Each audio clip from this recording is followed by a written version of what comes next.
Very good morning to each one of you. On behalf of Bangalore Chamber of Industry and Commerce, we welcome you all for the first in the series of the webinar on strategic value addition from sustainability reporting, organized under the aegis of Sustainability Expert Committee. I'm Rupa, Assistant Secretary General at Bangalore Chamber of Industry and Commerce. We have with us today Ms. Nisha Menezes, Director Sustainability Transformation, PwC. Thank you, Ms. Nisha, for accepting our invitation to address to our members on this very important topic.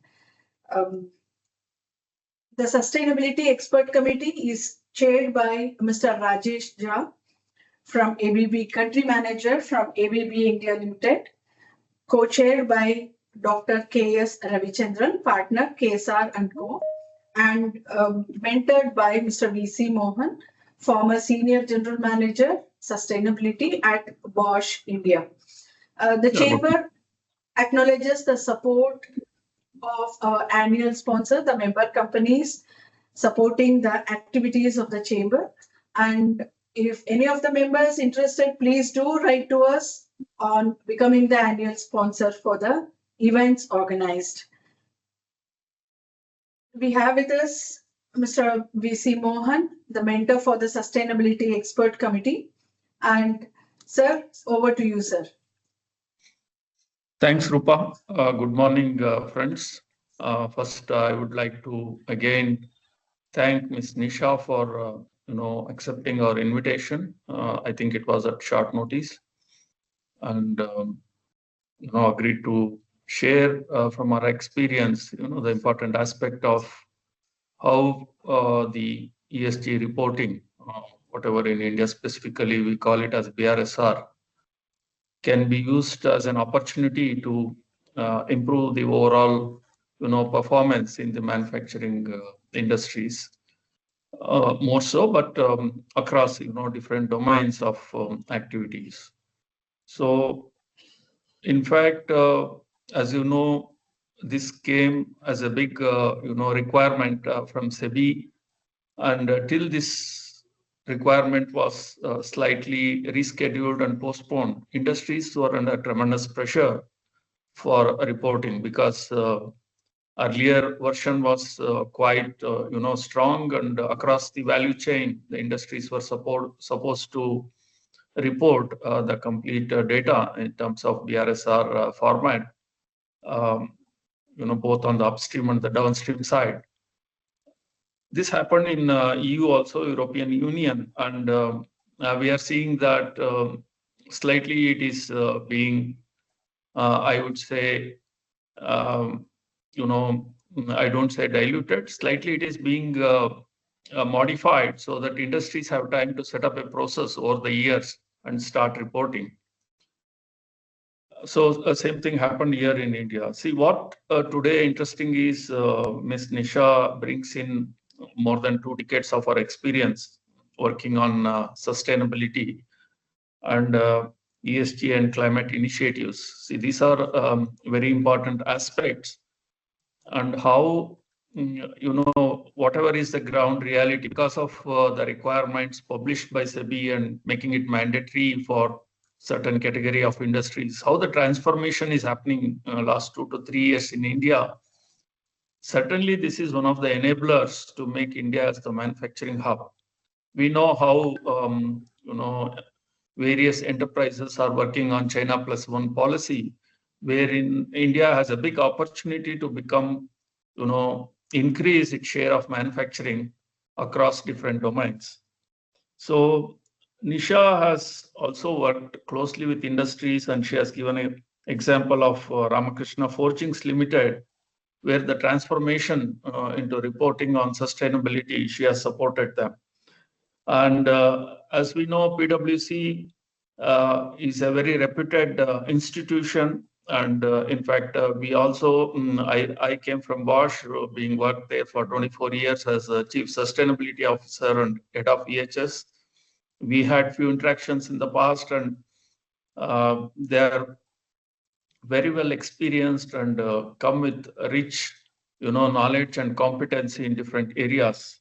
So today it will be an interesting discussions, and the title itself says that how this can be used for the advantage of industries, how this risk can be converted into an opportunity.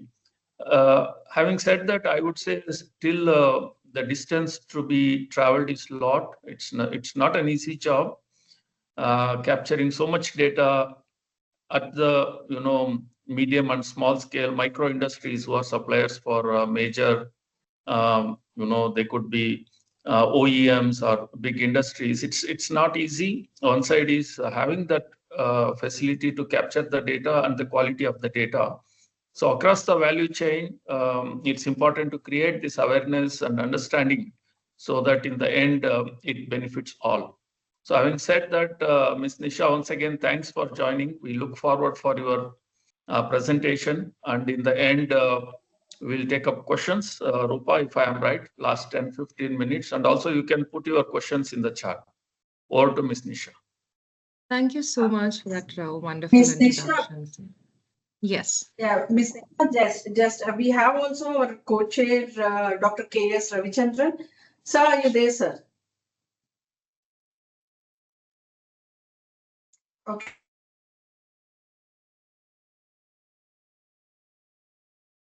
Has he joined?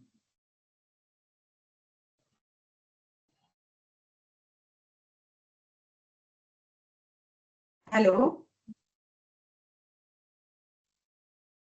Hello. Hello. Yes, ma'am, we can Am I hear on? you. Yes, you are. Yes, yes. Please go ahead. Maybe Dr. Ravichandran can chip in later on. Sure, thank you. And thank you for the warm welcome from the team, and very happy to be here. Mr. Mohan as well as Rupa, thank you for setting this up. I think, let me bring up my presentation. I'll also give a short introduction, while I bring that up. I've been in sustainability for around, I don't know if you can see my screen. Has that come up? Yeah, it has come up. Yeah. All right. Okay. So a bit about me. I am Bangalore born and bred, moved to Singapore, spent 14 years there, and that's where my foundation around sustainability really started and my interest. And I spent a good number of years working in Singapore and driving sustainability across the region, primarily driven through UK influence because I used to work with Standard Chartered at the group level, driving ESG as well as sustainability across the entity. And then moved to India, and here I am today with PwC. I work with a range of clients, supporting them across their sustainability journey. And I think a couple of years ago, when the BRSR came about, I think there was a drastic shift across organizations from, say, CSR-related or mandated disclosures to a wide variety of ESG-related disclosures as such.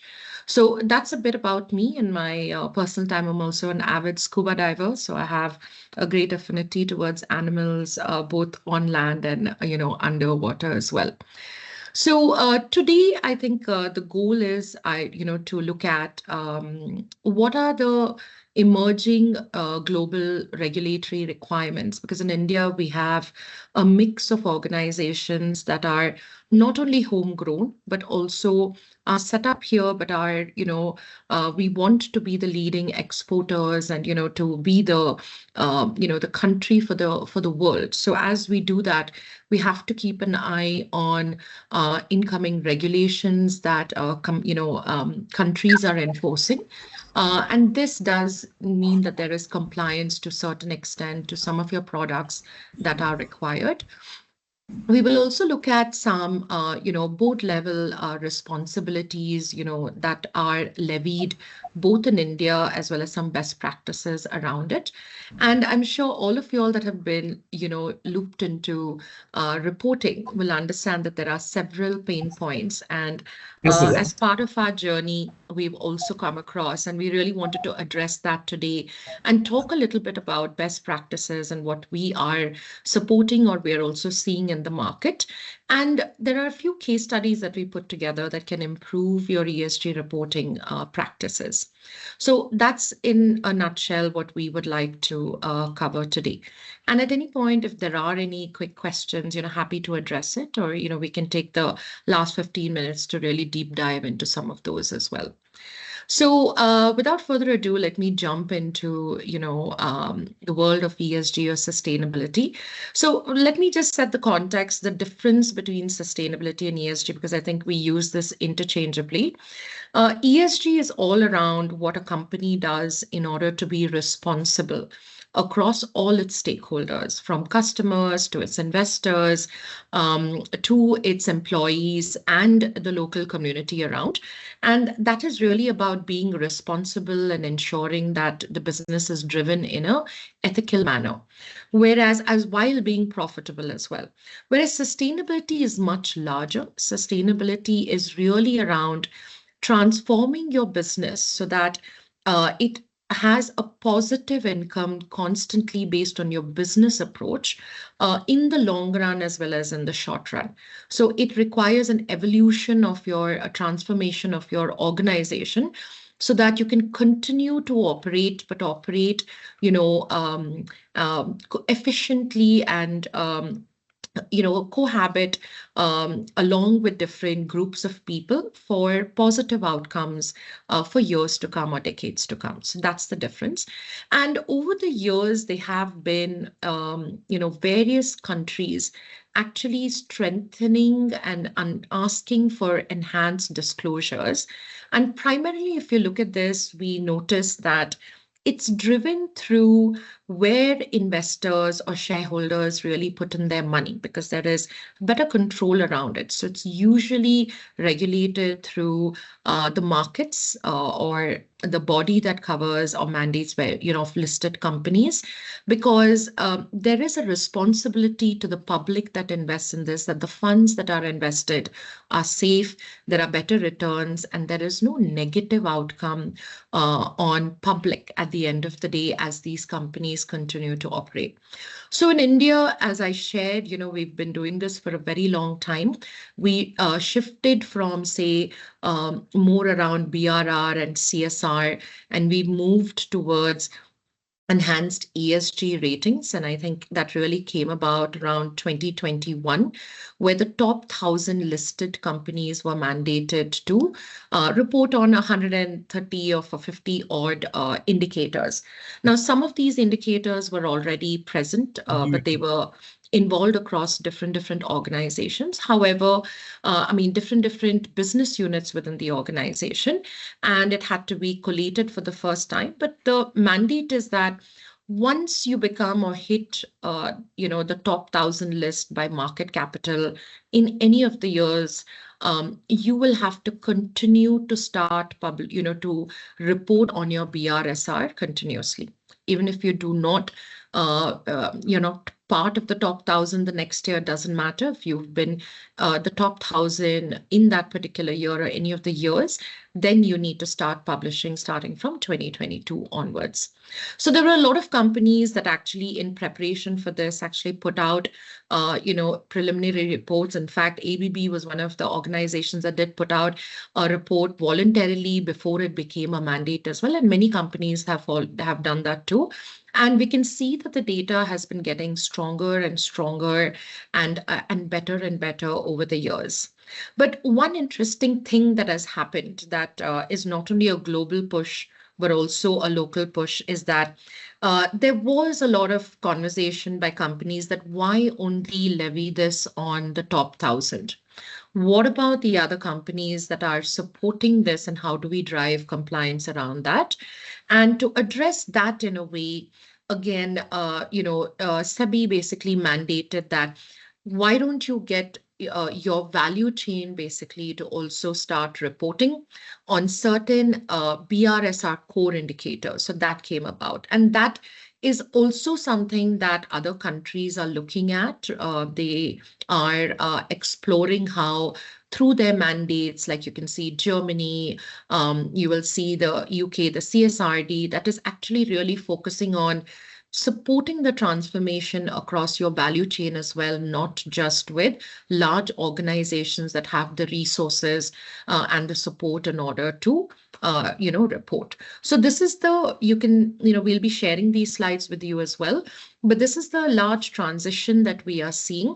But the main reason why this is being imposed is because it is to mitigate risks. It is to mitigate and ensure that capital is preserved and profits are not eroded, suddenly due to poor practices. Because again, ESG is about being responsible, and this is largely investor-led and largely also catering to our new Gen Zs, the younger population that has come. That's very also cares deeply around how companies operate, whether they're ethical, and they want to be part of that dialogue as well. So this is the way forward in which it is going, and which is why the assurance element has also come up, where it's no longer just to put out claims and tell great stories through your report, but is the data auditable and verifiable? So this is again happening globally, and it is not an India phenomena. Of course, we've been a little ahead in trying to impose this on value chain as well. But primarily, this is, you can say, the journey that countries have been going through to improve the disclosures, through the years. So what are, I've touched on some of these which are investor-led, but also, your stakeholders' preferences are also changing. And I think one of the points that I didn't touch over here is around customer demand. There is greater demand as countries, like, for example, the EU, when they take up carbon or, want to ensure that they can drive decarbonization across the region.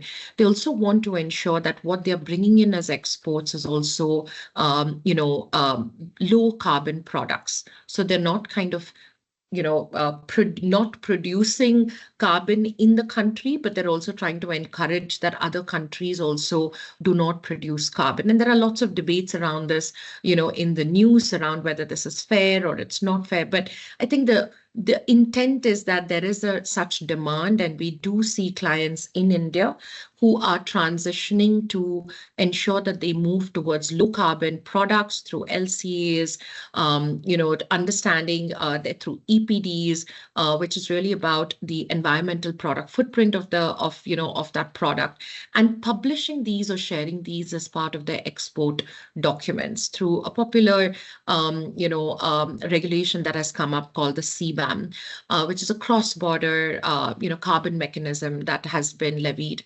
And while it hasn't come into force yet, there are plans that EU is looking at doing it. So that has also shifted, and focus on that. And also through a lot of our client experiences, where we have worked with FMCG, with different chemicals, with pharma, we are noticing a trend where clients are basically, whether it's B2B or B2C, but there is a shift that is happening towards environmentally friendly and ethical products, which are developed from good companies, or companies that are governed well. And when assurance comes in, there is a lot of trust in your reporting. There is a lot of trust in the data that is put about. And as we look at formats that are consistent, there is a lot of consistency in comparison also that investors look at, which a lot of analysts look at. And you might be aware of some of the rating agencies that come about that are typically driven by, investors, that also start looking at the data and also adding an ESG element as they look at whether it's a buy, hold, or a sell stock. So that also has started to creep in, and that also has started to become a key focus for investors. What we also see happening as a result of this is there's a lot of misinformation out there. I don't know if anybody has seen the top 10 disruptions that are that WEF had actually published. One of the largest challenge in the world is basically misinformation and disinformation and spreading of that. And I think in the world of AI, we are seeing a lot of news that is being put out, or videos that are being put out, or data that is being put out that is not accurate as well. So there's a lot of innovation also that we are seeing to ensure that there is accuracy. There are lots of solutions that are also coming in to support this drive to ensure that companies are putting out good data and it is traceable, and it is beneficial to all the stakeholders that are out there as well. And at the end of the day, what does this really deliver to a company that starts reporting? We have seen that once there is a good reporting requires structure, it requires good governance, it requires oversight, and when that is set up, it really ensures that the company then starts tracking the right metrics that matter. You can see efficiencies being brought about in operations, and we really see ESG or sustainability being integrated into the way companies, operate as such, through the policies, through the processes. And this only enhances your brand and reputation, as well as attracts investor money at a low cost. So primarily, these are, you can say, the key factors that are driving these regulations that we see, and what's happening across the world. So let me touch upon a couple of popular disclosure frameworks that we have, and this is in India that we have, that is being followed. So we have the BRSR, which we will, delve into a bit more. We have the GRI. What companies we see doing is not only do they align to BRSR, which is, you can say 30% of the disclosures in BRSR are taken from the GRI. But the GRI is a globally adopted standard that companies want to also tell a larger, you can say, story through it, which covers their CSR initiatives. It helps them build a narrative. It is aligned to some of the rating agencies as well. So it is a voluntary framework, which is a global reporting initiative. And it is, again, sectorally provided. There are specific guidances based on each sector on what basically to speak about. Now, as I mentioned earlier in the call, in India, there are companies that are homegrown. They operate outside, but there are lots of companies that are here where their group companies sit outside of India. So outside of India, if you're primarily exposed to the EU, you have a significant,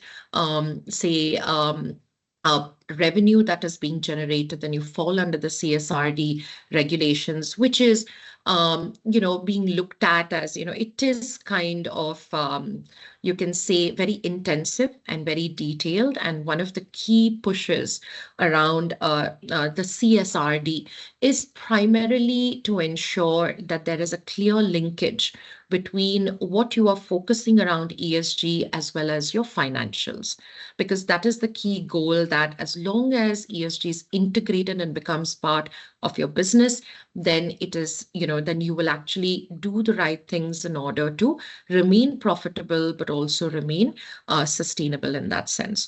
So CSRD has come about, and it starts with something called the double materiality, which is very, very significant, which looks not only on impact materiality, which is very popular that most of the companies do, which is just focus on what stakeholders feel are most material for a company, along with the leaders as well as, your employees. But double materiality looks at an additional angle to look at what is the financial impact that, ESG risks have on the business and business continuity. And then that, it's not that plus that, but that together, it's impact materiality and financial materiality that make up your double materiality. And the goal is then that companies align and build priorities as well as their strategies aligned to both what is impactful to your stakeholders as well as what is financially, impactful as well, or financially material. And one key element that has come about over the years is human rights. Now, human rights in the modern day in the workplace is really ensuring that there is no negative impact on people. And these, again, are across your stakeholders. So that has really played up in CSRD, where human rights actually stands out, and it is seen in the lens of what impact it has on people as well. And the timelines, as you know, Mr. Mohan said, has also changed, where primarily this is being pushed towards 2025, 2026, in order to ensure that there is proper alignment given the amount of work that goes in order to publish a CSRD aligned report as well. And there is limited assurance. That means certain areas would need, or there is a coverage or a scope as to how much of data needs to be basically assured. And, and there's a move towards ensuring that there is greater coverage in terms of data that is published, which is, which goes into the reasonable assurance remit. And then you have the ISSB. This is a standard that is primarily driven by the US, like SASB as well. Or it is global as well, and primarily it is very thematic and very focused around certain industries, and they come up with definite priorities that you need to basically report. It is aligned with financial reporting as well. It focuses not on the financial aspect, but basically the impact on the organization, and this has gone, it's gone live in a couple of countries that have actually adopted this. It's also being called IFRS S1 and S2. There is a focus on climate change as well.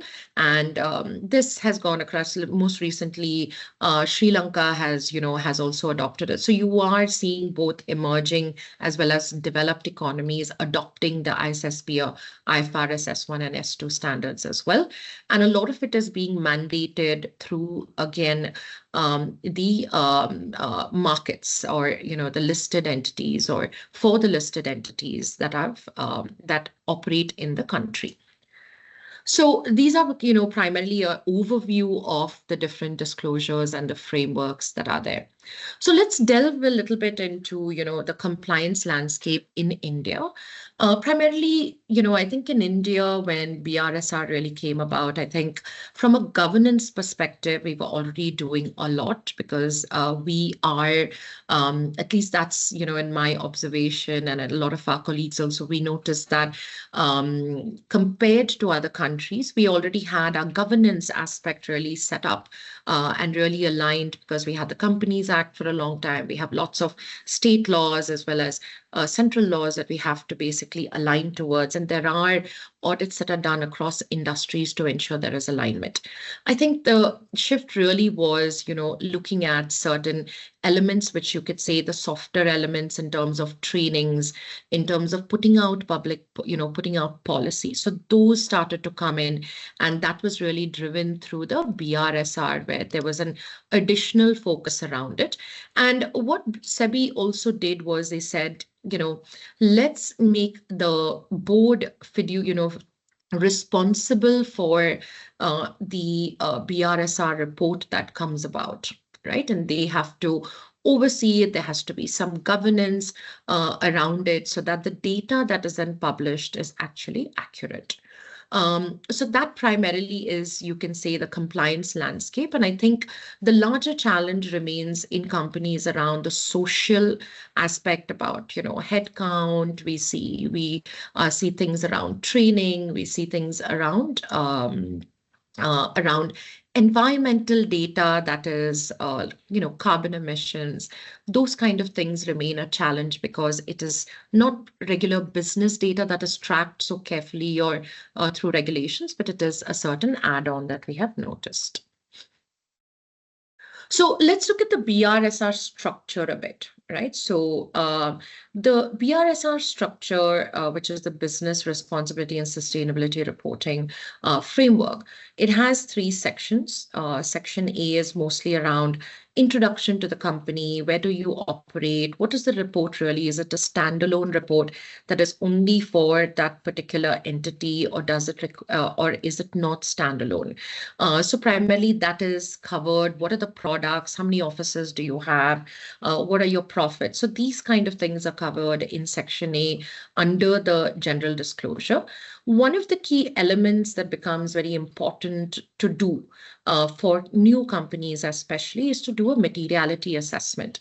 And really what it is, understanding from your stakeholders, what is it that a company like yours should focus on?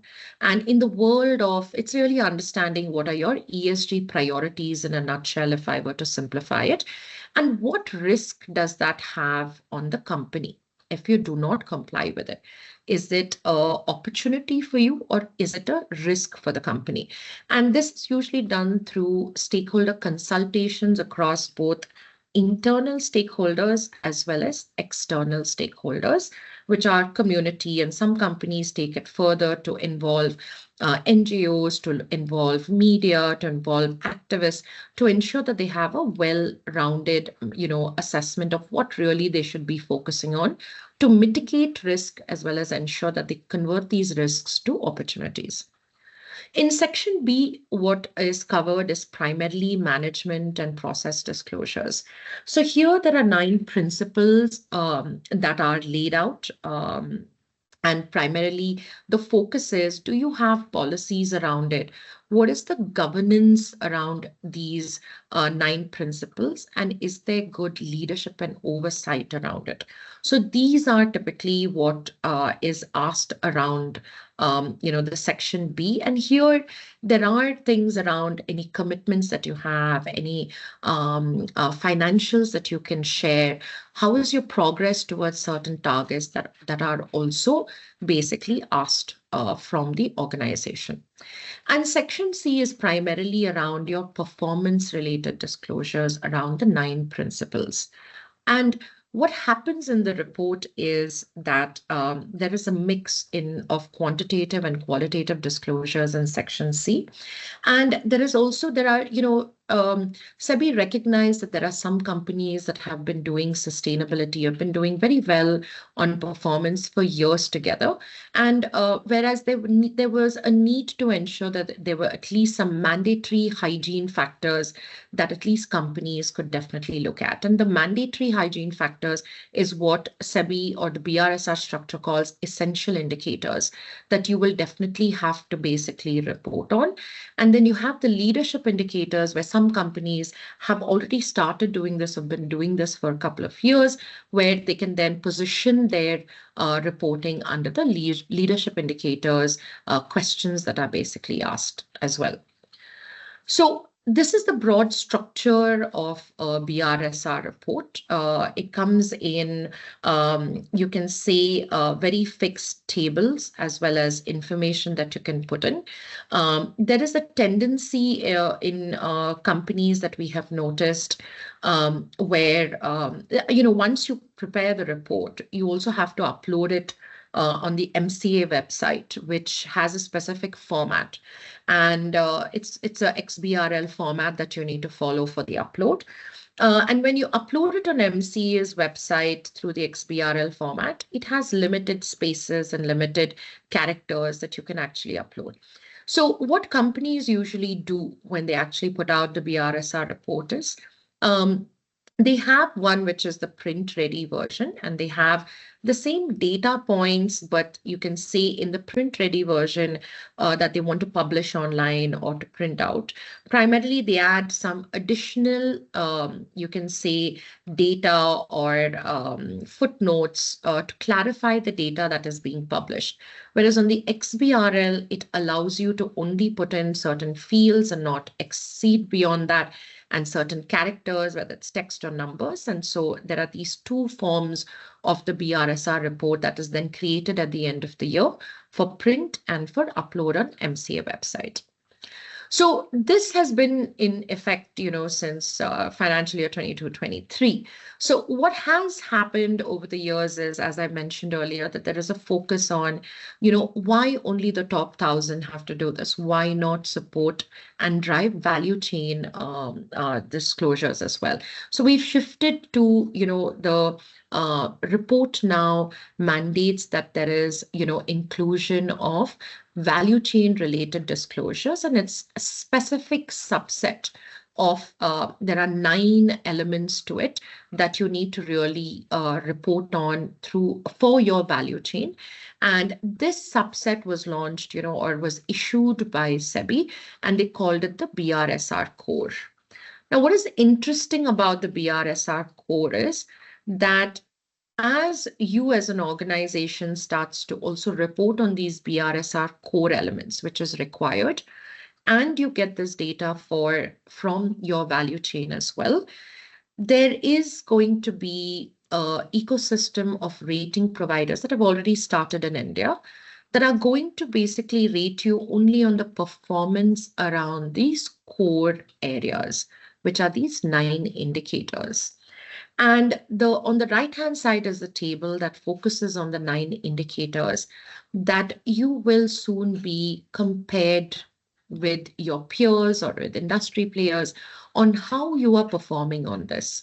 So if I were a company looking at your strategy and looking at what exactly should I really put my money and my time and ensure that I do quite well, I would say that those 9 attributes would be a good start for you to basically start looking at, to really start doing well and ensuring that there is good governance around it, so that when these reports or these comparisons through Indian rating agencies start becoming public, you are positioned and already ahead of the curve in areas where you may not be ahead of the curve today.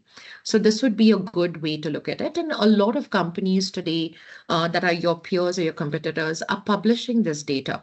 So you would already have a peer assessment that could be easily done by looking at their BRSR report to just understand how far off is your baseline, from your peers as well. So this would be one quick thing or a best practice that you can definitely look at. But coming back to some of the stricter regulations that have come about, from SEBI, value chain disclosures, as we know, is not an easy thing to do, because now we'll have to get this 9 indicators from your supply chain, and that's not an easy task to do. So companies have deployed various ways that I will get into a bit, on how they have done this.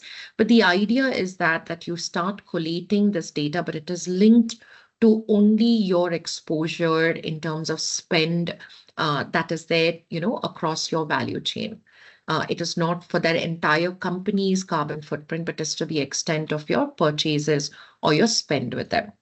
There is also a mandate that has come about around the assurance that is required. So earlier, SEBI had said, we want this to be assured. And what assured really means is you bring in an independent third party. You cannot have a company that is doing your report and doing your checking whether the data is correct at the same time, because it results to conflict. So SEBI has clearly mandated that it cannot be a conflicting organization. However, that it is required to basically audit or check whether the data is accurate, that it is backed by evidence, and basically the company that, or the auditors that do that, then give you an audit or an assurance certificate that you can publish. So that was the start, where there was a push around assurance that needs to be done. However, given pushback from the industry and as well as from multiple companies, whether top 1,000 or not, primarily what SEBI has pivoted towards is there is no need. If you can get an assurance, well and great, and you can publish it. But if you can at least get an assessment of that, which does not have to come with a certificate, that is also doable. So that is the relaxation that they have provided. And this is mandated. This was a recent circular that came. It is mandated for the top 150 companies to basically get it on their BRSR core per se. And for your value chain assurance as well as assessment, primarily, it goes into 2025, 2026, where you need to start disclosing it, at least for the top 250 companies, by market capitalization. And then you need to start looking at assurance mostly from 2026 and 2027 on a voluntary basis. So it is really up to you, whether you would like to get this assurance or not. What was an interesting element that was also published in the recent circular was around green credits, where primarily there is a green taxonomy as well as, green credit regulations that are being launched, where basically you can align to that and you can also publish this, in your Principle 6 as well. So that has also come about. So these are, you can say, some of the more recent regulations that have been published by SEBI that would impact companies in India. Now, what we are noticing is that it's not only the top 1,000 companies now that have to look at their data, right? We are seeing the supply chain or the value chain, the ones that have to now provide this data to the top 1,000 companies that are also transitioning. And for them, calculating things like greenhouse gas emissions, really they require support and guidance. So we are seeing companies provide that guidance and investing a bit of time around these areas, because focusing on your suppliers' greenhouse gas emissions or supporting them to transition to renewable also helps the company's own targets around net zero or carbon neutrality in that sense. So there are things that the top 1,000 companies are driving to ensure better awareness and better support, providing them with carbon calculators, an easy way and template, basically, that they can easily put this data and an output can be brought out, along with the option of informing the suppliers or the value chain partners that these will be auditable someday. So you have to upload evidence to also suggest that this is not just being said, but there is proof to that as well. So that is what companies are doing. We are also seeing in companies that are looking at this, say, why only stop at BRSR core? Why don't I start also looking at it? If I'm putting the effort, why don't I also start publishing my own BRSR, though it is not a mandate? And why don't I at least start transitioning towards that? Because the world is moving towards better and better ESG disclosures as well. So we see that. And also the value chain partners are like, okay, otherwise let me just focus on these and ensure I have good data around this and set targets around this, because this will drive better business for me and also make a pain point around reporting a lot more easier as well. So that's the shift that we have seen from the last 3 years, especially this year, where we see smaller companies coming in, then they really need support around this, especially around capacity, awareness, ready templates that we can be shared to make it as easy as it is for them to provide data for you. So let's also delve into, what is the responsibility of the board of directors, right? So what does it mean that they are, they have a fiduciary responsibility when you put out sustainability reports, whether it's a BRSR, any public statement that is made has to be signed off, right? Typically by the board, because it's a public statement and public data that is being put out.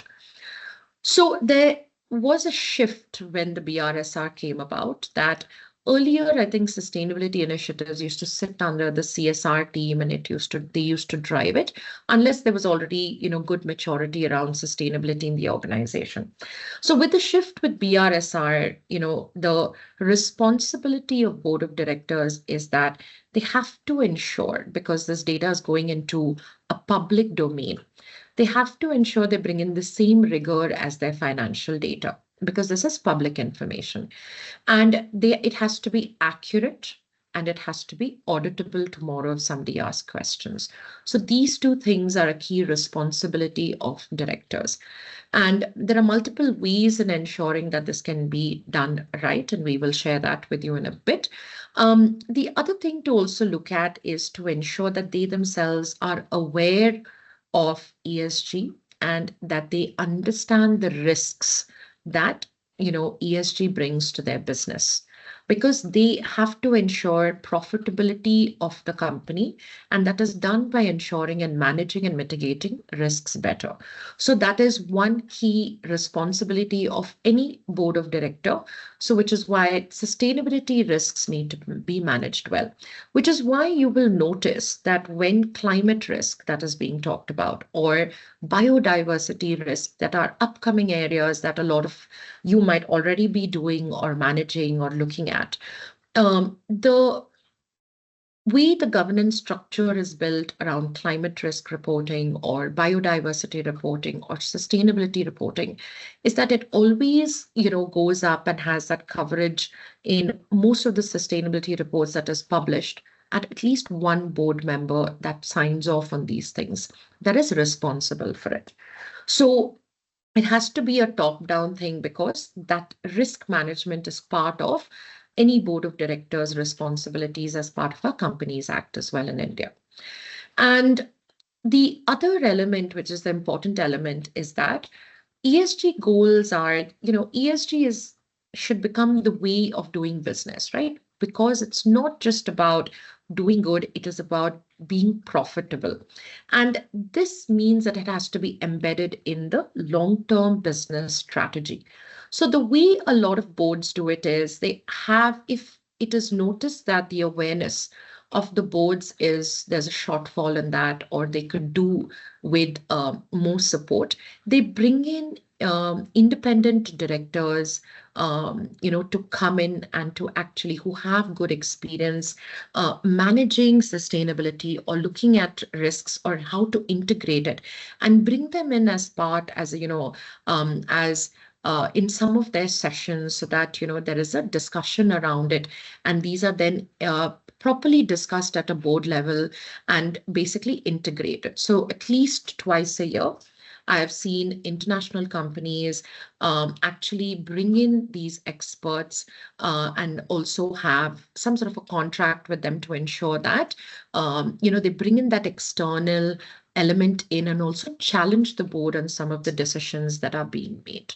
And this is a good practice to actually do, because it ensures that, the boards are kept informed, because regulations around this are evolving, and it's important to ensure that you have somebody that is not directly linked to the profit of the company, but also is well versed with the risks that can actually come in and give a different element or guidance to the board as well.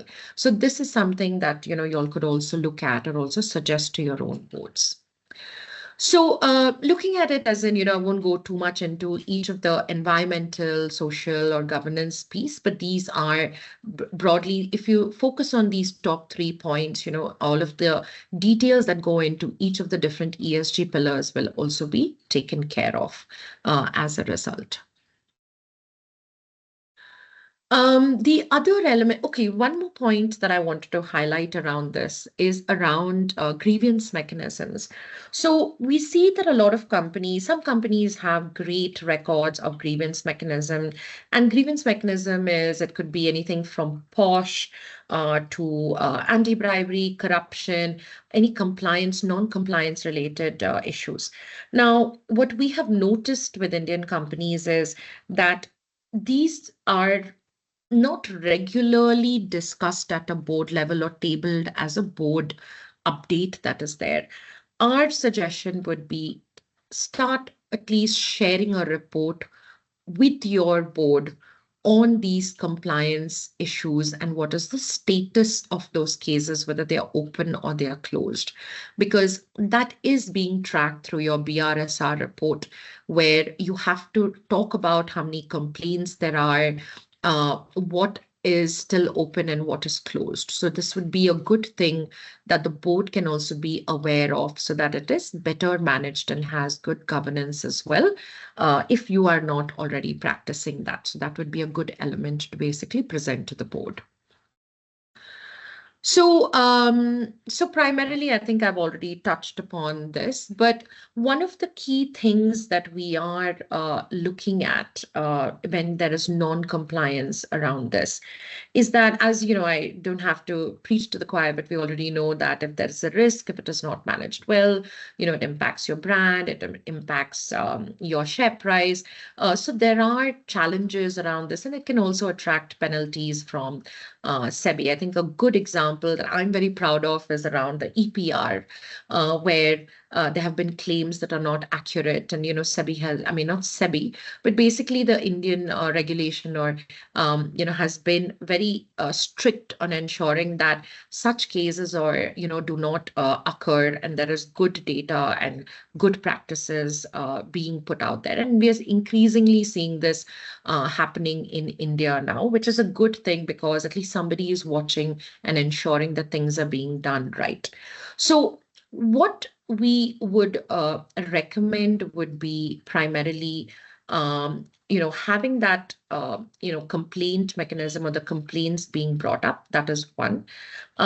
Ensuring that at least in a year, your board is also updated. We talked about external issues. You can hire consultants to do it. You can have, independent director. You can, bring in people that can actually do this. But one of the key trends that is coming about is how do you link KPIs to executive compensation? And this is around when you have a governance structure that links up to the board, and there is at least one key board member. And I can tell you, I think Standard Chartered used to do this very, very well. Across their board team members, there were people that liked D&I, certain board members were advocates of diversity. Certain board members liked CSR, volunteering, philanthropy. It was really part of who they were as individuals. And some board members really were passionate about the environment. So what Standard Chartered did was they basically nominated these people to really drive the agenda top down. And they would talk about it because they would do it anyways, because that's who they were. So as a result, what they could also do is, the board members got more, it became part of how they ran their leadership or, systems, how they ran their organization, what messages they put out wherever they went, as a branding exercise. It was very, very powerful. And engaging your employees as well as customers and, having that additional responsibility at a board level. But also there were linked KPIs that were there from top down, from the board, to having a supporting structure or a committee that would support them. And that used to really drive performance and good progress around KPIs that matter.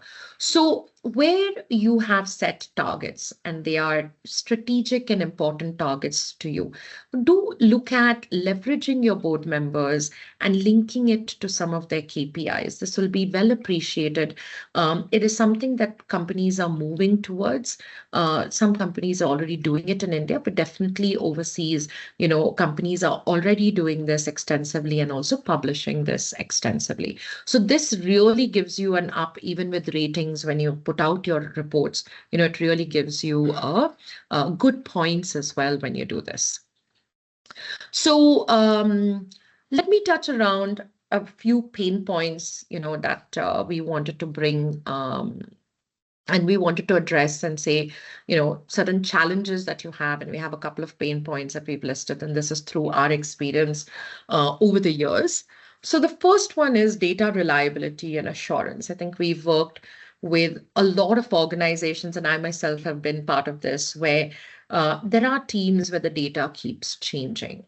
Because either they don't understand the boundary, they're not aware of the question that is being asked. They're first timers in doing, ESG data collection and reporting. And these are real issues, right? Because the people that collate the data, they may not stay on for a long time, and all the training that you gave them would leave with them.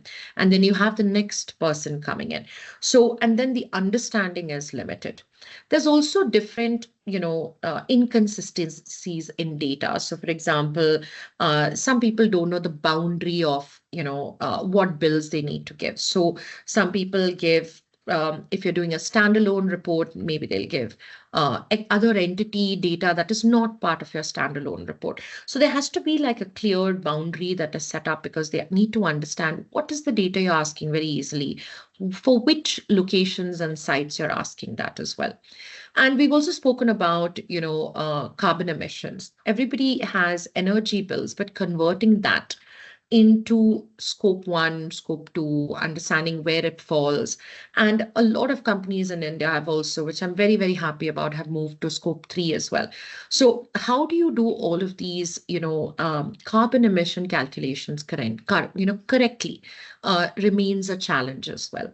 And then there are, changing regulations. So if you're a company that is reporting data in India, which is you want to just put out your carbon emission report, but you also have to report to CBAM. CBAM's way of, which is the EU regulation, CBAM's way of computing carbon data is different. Their boundary setting is different from your typical scope 1 and scope 2 and scope 3. And then if you also have to do LCAs, that boundary again is different. So these are certain challenges that we have seen where there is problem with data itself that is being gathered, and as a result, there is no proper evidence that is being managed, and as a result, it impacts your assurance, assurance reports or your assessments that are becoming a mandate as well. So our suggestion would be that you have to have annual trainings. You have to upskill your team. You cannot assume that because they did it last year, they will continue to remember it, because many a times this is not their full-time job. They might spend 5% in a year, updating this data. And a lot of you, I know, do not have large teams. So a lot of the people are doubling up, doing other things as well as driving this. So there has to be a refresher if you can, whether in person or online or whichever it is, to basically explain to them what it is that is required.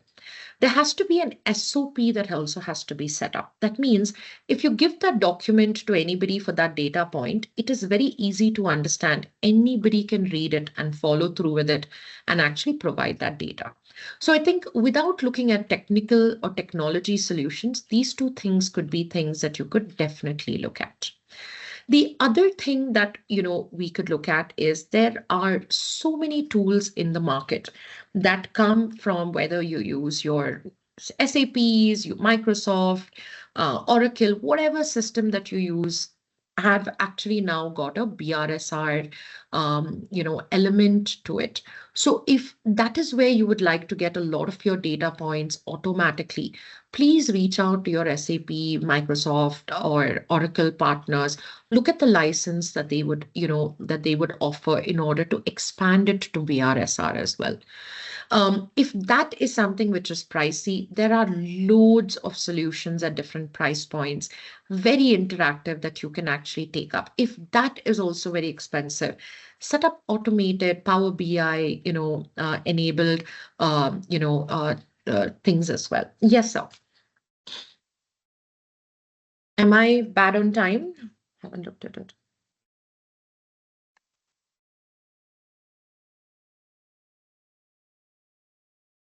Hello, Mr. Mohan, you had a question? Sorry, the 12:30 was the time, so you can take towards conclusion. I know you have still many things to say. I have few more. Let me just run through it. So I think the other thing is around organizational and value chain reporting. This is another pain point. This again can be, looked at through very smart Excel sheets that you can put out, or through your own, supply chain tool that is out there, as well as looking at, external tools that you can bring in. So I think, this requires a little bit of thinking around how you can integrate it into your supplier platform itself and collate this data. This is something that is the larger pain point of a lot of companies. So reach out to a procurement team, ask them how they communicate, see if it can be built into that. If that is not possible, you can actually integrate another tool or an Excel sheet, into the responses that they give to you to get this data. The other element that we notice, this is something that is coming up, is greenwashing.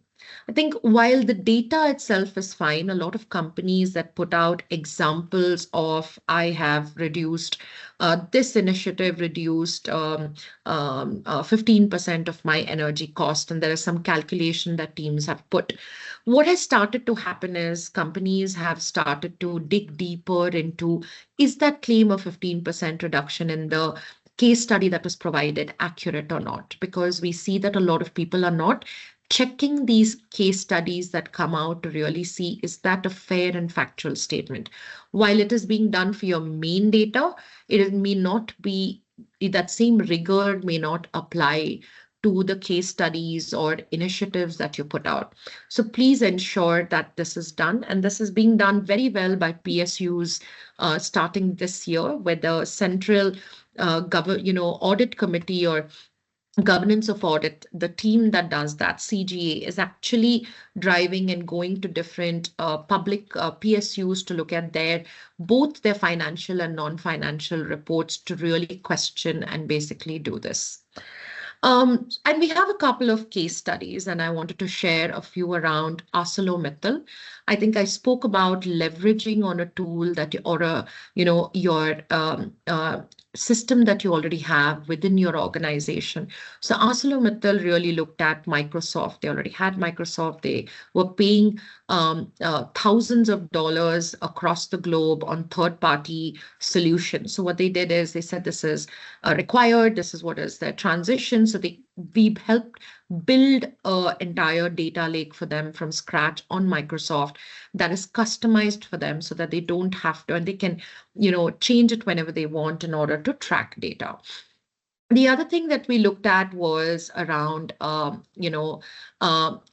governance framework that I think I've spoken quite a bit around to ensure that it is top down. And I think one really good governance framework is, you can look at TAFE that is out there in the South, where primarily there is a clear governance top down as to who does what, with a RASI, that is matrix, that is also built that people can actually follow. So this is one other good example that you could look at. And we've already spoken about the greenwashing claims, so I won't go into that too much. And I think really, when you put out your report, please don't put out your report just for regulatory compliance, because as you grow as an organization, there are voluntary rating organizations looking at what you are publishing and giving you ratings if you are in their radar. And whatever you put out is also then tracked and looked at by DJSI as well as CDP. So it would be a good thing to look at your reports from that lens as well, to ensure that you also get the best rating out of your disclosures or your reports that you put out. So do have a lens around the ratings that are there and what their ask is. And it'll just be around adding a few more lines, adding a few more data points, which is just taking your report to the next level without a lot of effort, and updating or upgrading your report. One good thing that we have started to see is the ESG fact book, and I'll leave you with this, which is, we all write different reports, different formats. But when an analyst is looking at, or be it at a rating agency, or be it at giving your share a buy, sell, hold rating, they will look at specific data points to see your performance and whether you're managing risk. And there is no better way than to look at an ESG fact book, which is a very sharp, focused book that only talks about 3-year data around ESG. If you publish this, then nobody has to read through the different formats that you use across, say, GRI, or the way the structure of BRSR is to find that data point, because a lot of these agencies or rating agencies are also international. So it'll be one place which can be updated every year, and it can be published along with your sustainability report or your BRSR. And that'll be a tool that you could distribute within your company as well, whenever they have any questions around your ESG data so that they communicate consistently to whoever they talk to. So these are a couple of examples that we had. So I will stop talking now, taken the entire hour. But if there are some quick questions, then happy to take those. Yeah, thanks, Ms. Nisha Menzies. See, for me, it was like hearing a story. You narrated it very well. Storytelling is the art, and for BRSR, you explained it very well. If we had some additional time, it could have been much better. My apologies. Yeah, thank you very much. And just one point from my side. See, looking at requirements different in different regions, and we also spoke about sustainability standards. So will there be something like ISO standard which can be applicable across regions in the near future? There has been some talk around that, sir, to look at it, but I feel that IFRS S1 and S2 primarily seem to be coming out a lot stronger across different, you can say, regions. In India, I think the ISO standard mostly could be something that can replace the net zero SBTI sort of a thing. But I don't think so much for reporting per se. I don't think ISO would be the way to move forward. Yeah, so that would be my take on that. Yeah, thanks. So we'll take 3 questions before Dr. K.S. Ravichandran conclude. Any 3 questions from the participants, please?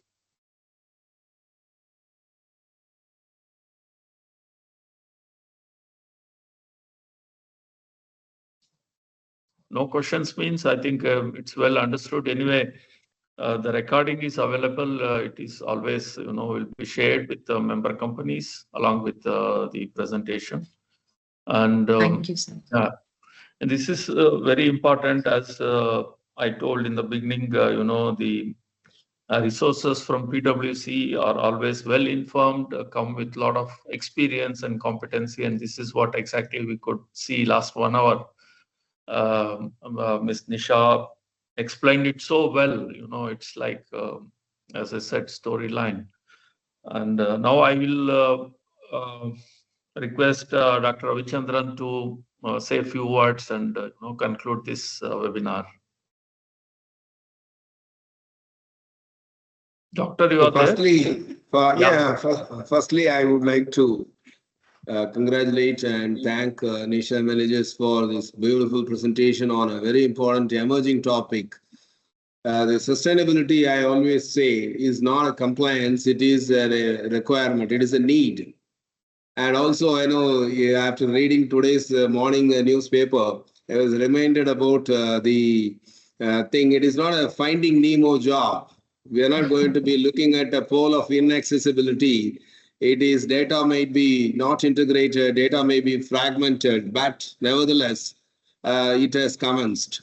Therefore, the regulators, in fact, in my analysis, I found SEBI BRSR has come a long way from the Ministry of Corporate Affairs voluntary guidelines. And in some of the informal discussions with the secretary level and joint secretary level at MCA, I have even advised that Section 134 of the Companies Act Board's report, there must be some inclusion of these key parameters, key performance indicators on the ESG, so that it gets wider, because, value chain partners getting data, bringing them together on this and aligning their requirements, collecting this, it's a very important task. So I always say, and one of the very important message you have given is like OECD, driving down from the board of directors, the apex body of governance, is the most important thing. And that will help the whole organization to get integrated into the system. And we will be able to see a very beautiful sustainability thought, because sustainability thought is all inclusive.